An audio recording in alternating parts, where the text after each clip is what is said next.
So I've been told, hello everybody. Good morning and thanks for getting up out of bed from this. I had a completely amazing dinner yesterday and I can tell you it wasn't that easy to get up, but I felt that this stage would be a bit empty if I didn't even try. Is that going to be overlaid? The overlay thing? Sorry, now I sound like an asshole there. Sorry. I'm going to talk about ambition. And I guess that you being here is just showing that you got here this morning shows some ambition. But I'm going to try to amp that a bit. And I've been told that there are a couple of gut-wrenching slides that might be for the not faint of heart. So if anybody's wearing a pacemaker or anything, then set it up to make sure, because there's a couple of slides here that might bring up your breakfast, especially one, and I will warn you before I turn that on. Okay, everybody ready? Thank you. So the thing is, building startups is tremendously much about ambition. And one of the reasons when I meet people, especially young people today, when they're asking me, like, I'm thinking about doing a startup, I really urge everybody to actually try, because I think that building a startup is one of the most amazing self-development things.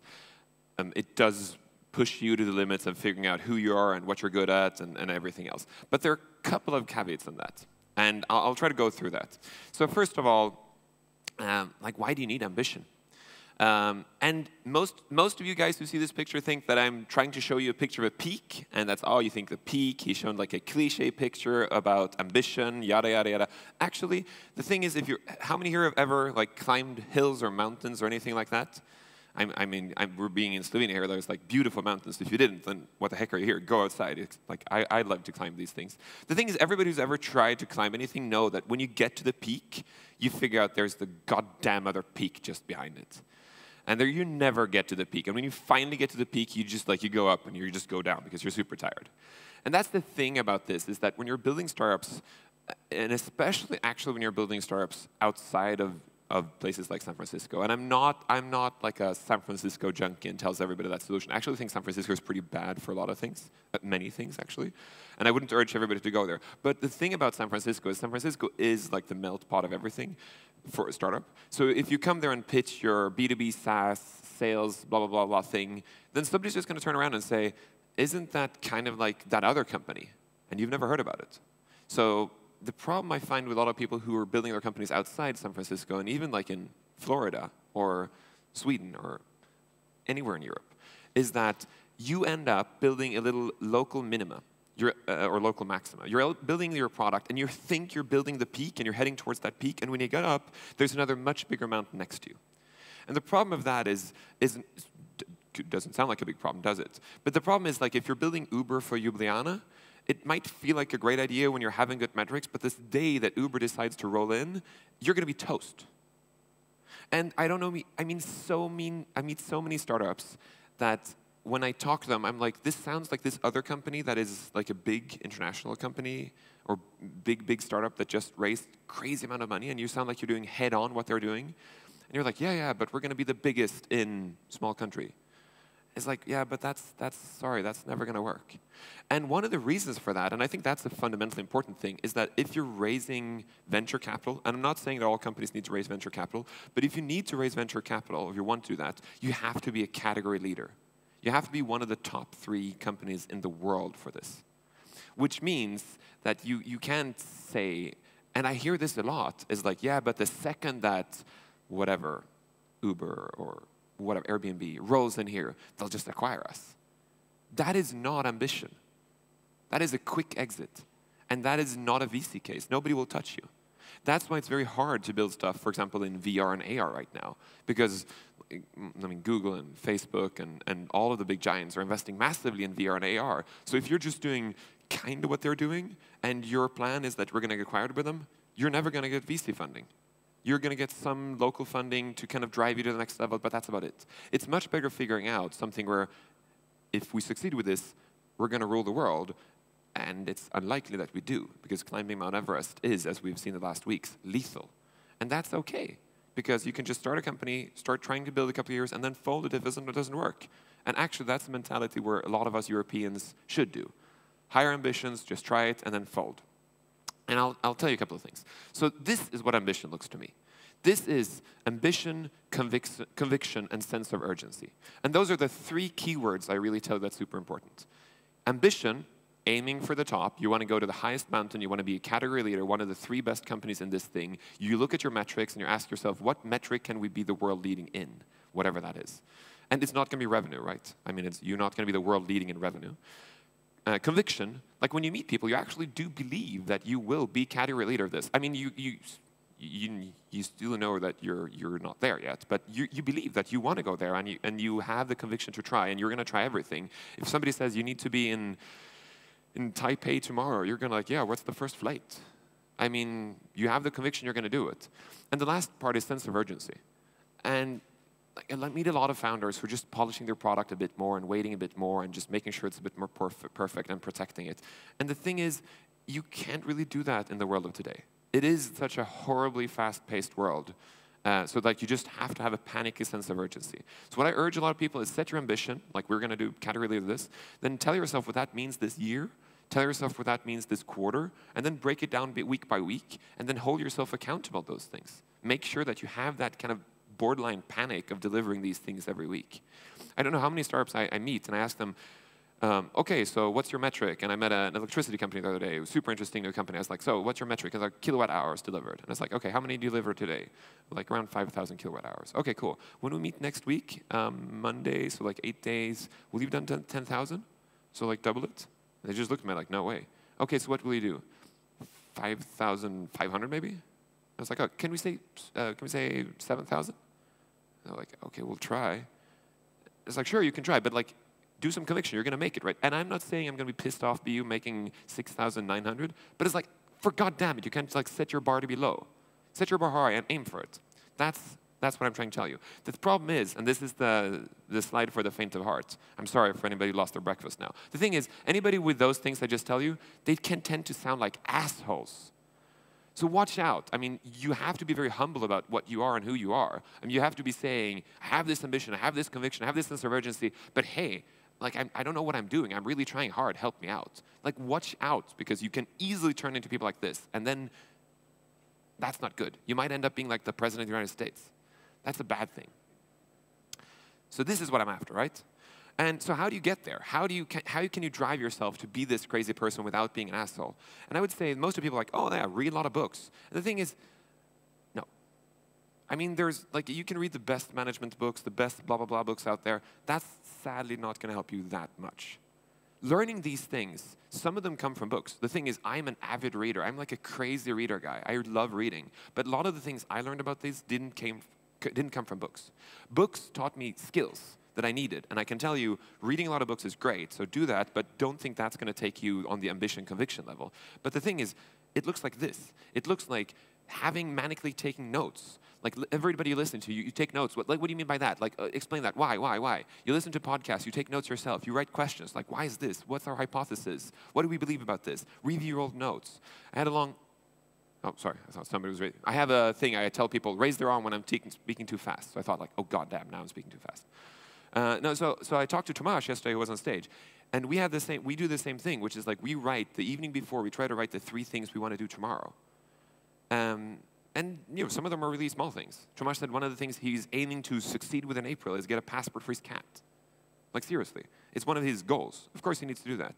And the thing is, if you start writing what you want to achieve this week, what you want to achieve tomorrow, you're going to check off that list. You have to start setting your own ambitions, and that's the only way. You're going to fail constantly. But that's the only way we learn. And it also looks like this, actually. Meeting a lot of other people at coffee shops, at bars, at meetups, and talking about them. Like, what's the best B2B SaaS company you've ever heard? What's the best IoT company you've ever heard? Can I go and meet them? Call them. It's like, hey, I'm Jim Bob from country X. I don't know anything. I'm actually in Bratislava, Berlin, Stockholm, San Francisco next week. You're not, but anyways. And I was just thinking I could drop by for a coffee. They're like, oh, if you are in Tokyo, then yeah, sure, let's meet. But you're not traveling here for my sake. No, for God's sake, I'm being there anyway. And then when they say yes, you buy a ticket and you go and meet them. You're like, yeah, casually coming in. It's like, I'd love to pick your brain. Just be casual about it. And meet a lot of people. Talk to a lot of them about what you're trying to do. Don't like, yeah, let's sign an NDA, because that's never going to work. And it also looks like this, actually. There's so much stuff online. There's amazing content, both podcasts and, I mean, what Y Combinator did with Startup School. You can listen to all these people who did all these things and just listen to them constantly. Like a lot of the founders I work with, I just tell them, this is a great podcast, this is this, listen to that. And they listen to it while doing laundry, while cooking, while jogging, whatever thing. When you're with your kids and family, don't listen to it because they tend to get angry. But otherwise, just do this constantly. Just listen to all the people that try different things. Don't take their word for being truth or anything, but listen to them and think what you believe and look at your notes and course correct constantly. And so the thing is, the worst thing you can turn up as a startup is becoming a zombie. So becoming a zombie is really one of those startups where, like, when you meet them and you're like, oh, we're almost cash flow positive and we're starving ourselves to be more and more cash flow positive. And how long have you been around? 7 years now. And you're like, for me, that sounds like either this is a cash flow business, a lifestyle business, or if it's a startup, fold it and move on. A zombie business is the worst place you can find yourself in. Just quit it and do another one. And a lot of people I find, they end up being here because they feel they're almost there, and they starve themselves to success. Like I talked to a startup 3 days ago, a startup invested in, and they said, we're going to succeed with these metrics, blah, blah, blah, in the fall. And I was like, okay, cool, how are you going to do that? One of the things is we're going to get rid of Holly, the person who runs marketing. Why? Because otherwise we can't otherwise we can't figure out our sales metrics because she's just a bit too expensive. I was like, what? No, why don't you increase your sales goals? And the founder's like, well, that's going to be really hard. Yeah. But I think Holly could be instrumental in figuring it out because she runs marketing. So like, work with Holly to reach your sales goals instead of getting rid of Holly and starving yourself. So the thing is, the other thing is that you have to figure out if you're doing a volume or a value play. That's another thing I find a lot of people. So volume play means that you have an amazing amount of users or customers or whatever that pays you some money. Or you go for a value play, which is like you charge a lot and you're very critical to some. And a lot of people I find, they end up being in the middle. They won't have that many users and they're not charging them that much. So think about that. When you're building your startup, you do the math. You start by inspecting things, as our dear leader does. Inspect it and think about what should I multiply by what? Are we, like, how do I get to 100 million annual recurring revenue? Is this 100 customers paying me $1 million a year? Or is this 1 million customers paying me $100 a year? I'm not telling you they're going to be there tomorrow, but if you don't do that math, if you end up saying it's going to be like 10,000 customers paying me, the problem is that that's actually a hard domain to be in. It's much easier to be an extreme. If you're the one that have, few customers that pay you shitloads, you're going to be super critical for some, you're going to have professional services, you're going to live with them, super high customer intimacy, and you're going to make sure they build it for them and be really critical. If you're a volume play, you got to figure out, okay, who are those 100 million people that we're going to reach, or million people that we're going to reach that are going to pay us this? And how do we get in front of them? How do we get them to just click and move on? And have one of those extremes in mind. I promise you haven't done this homework. The other thing is get your ducks in a row. A lot of companies I meet, they want to, can we get in front of media now? Can we start scaling now? And it's like, no. The process looks like this. Find a problem that you want to solve. Make sure that that problem is a real problem.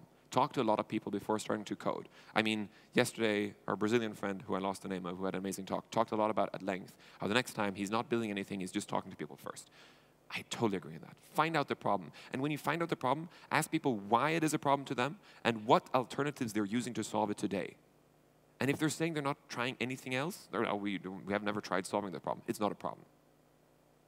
But if you talk to people and say, yeah, we're trying to solve it like this, oh, good. Why is that not working? And when you figured out that, then you start building the product and the solution. And then you become maniacal about solving that problem for that target group the best way. You don't have to start building anything before you know whose problem is it, what is actually the problem, and how they're actually trying to solve it. And the thing is, a lot of you guys who are doing this right now, go back and do this. Like one of the first startup I built, 3 years in, when we had 3 of the world's biggest customers literally 3 of the world's biggest companies in the world as customers, I hadn't done this homework. So I went and asked them, seriously, why are you buying our product? And we had an amazing discussion that made me change a lot of things in our product. Why are they buying the product? Who are they and what are they using instead? Then start focusing on the product. And when you focus on the product and you know that you're solving it, then you go to scale and growth. And that's when you want to be on the first page of TechCrunch and Time Magazine, whatever. You don't need to chase media before you've figured out how your product works. ambition, conviction, and sense of urgency. And I've blogged extensively about this, and I'm super happy to talk to you. If you wanna ping me, if you wanna have a discussion, just reach out to me. I mean, from the startups I met here the last 2 days, day and yesterday, I think they're amazing companies. I'm super impressed by a lot of people I meet here, actually really impressed.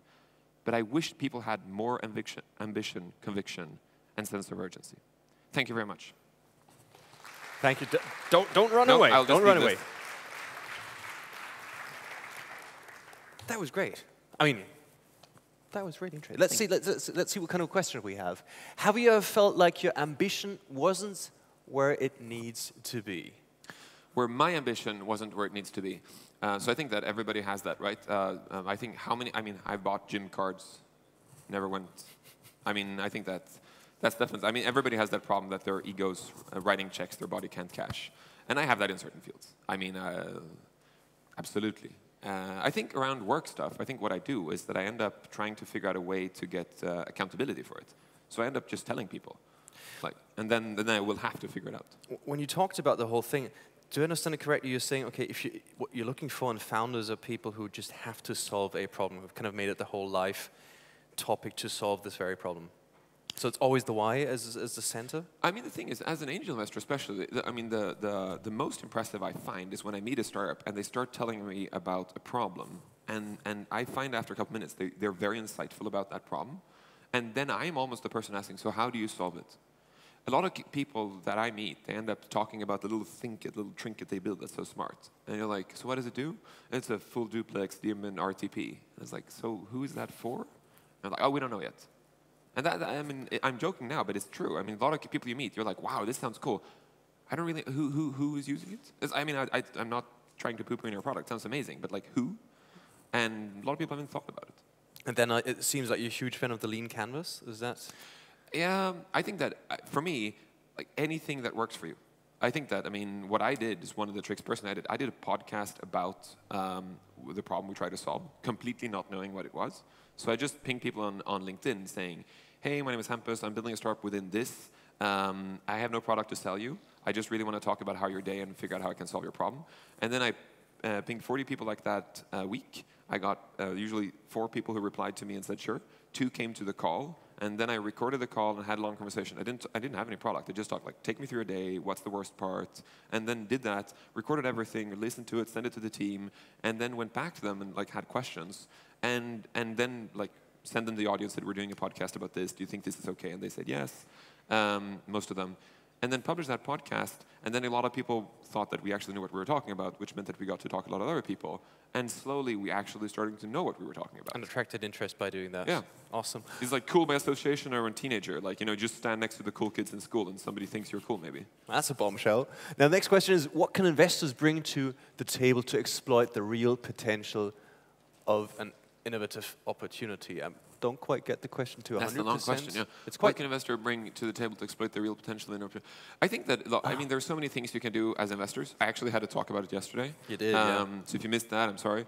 The TLDR is just I think that it's about getting somebody external who can just help you figuring out what's, you know, what to do first, what's the priority, increasing your ambition, actually being accountable, like yourself being accountable. For me, it's very, very similar to if you're saying, I want to run a marathon, and like you start telling other people about it. It's just like, that's going to be a big difference for you. Cheers. Thank you very much, Hampus. Thank you. Cheers, mate. Cheers. Thank you.